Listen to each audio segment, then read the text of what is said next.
China to me is a vital part of any kind of table setting, whether it's a casual breakfast, lunch, formal dinner. Wherever I go, whether it's an antique store, whether it's a flea market, I've always got my eyes open for all different types of china.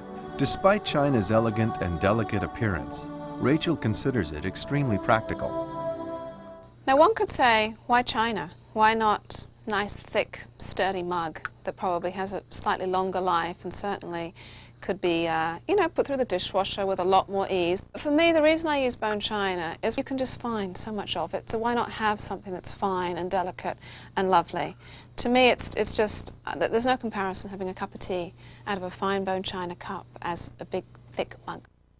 And don't have the idea that things have to be saved for a special day, because my philosophy on that is every day is special and every function is very special. And so bring all that good china out on today, because today is as special as you're going to get. To add to her own collection, Rachel always visits the flea market. Here, a keen eye and patience result in the discovery of ideal shabby chic china. Now these are very lovely. Very, very nice. Looks like they're all the same. And what's nice about these is that there's 9 of them. They're from Bavaria. I love the colour, the little bit of gold and the nice pink with a bit of lustre wear. And these could be something to drink from, or again, could be some vases.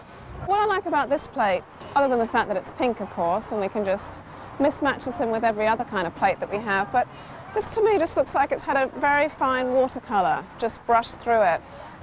What works to me about this is that its artwork on here is really obviously aged over time.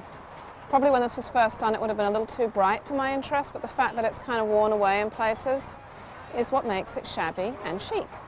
Now all this pink, this is definitely a shabby chic pink that we have to have. However, I think there's certain uses that you can and can't use pink as this.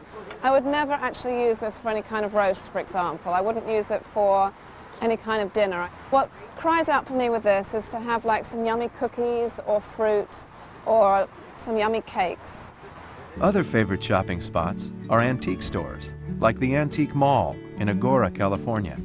While shopping at flea markets is really my love, you do need a certain amount of energy. The great thing about antique malls is that you have many, many different vendors. From 6 to 100, 200 can be under the same roof. You get a lot of different people's tastes. It's kind of half the work's done for you already. As I do with the flea markets, even in these antique malls, I do my little scurry around, or my leisurely scurry around, and then I just pile up all the things that I want to get together. Then I work out what I actually do need and edit it down. For Rachel, matching china is not a rule. Shabby chic elegance allows for the blending of colors and patterns. The shabby chic philosophy of the whole mixing and matching of china is something that really should be done with ease.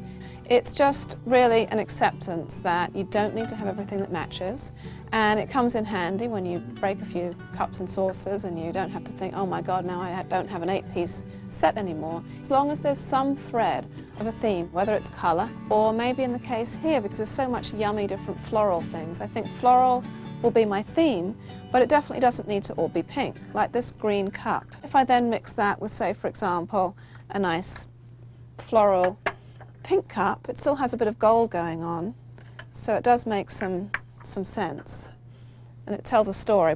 Tea tiles are also something that I'm always on the lookout for, and they're a little bit thicker than a plate, and you can use them for anything from putting a candle on, or you put like a hot saucepan.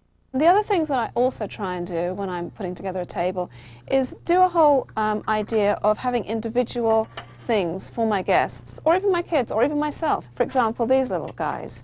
You see these around quite often. They're very sweet, and sometimes you find 10 of them, sometimes you find 2 or 3. And I would put, for example, either a little pile of sugar or a little pile of salt. Rachel also appreciates the history of china pieces. After I've decided whether I like something or not, which firstly is my first criteria, then if I decide, okay, I'm going to buy that, then just for a last little bit of fun, I turn it over, as seems to be a habit that we all have, just to see what the history is of. You can get many books, actually, that will guide you as to where the piece was made, when it was made.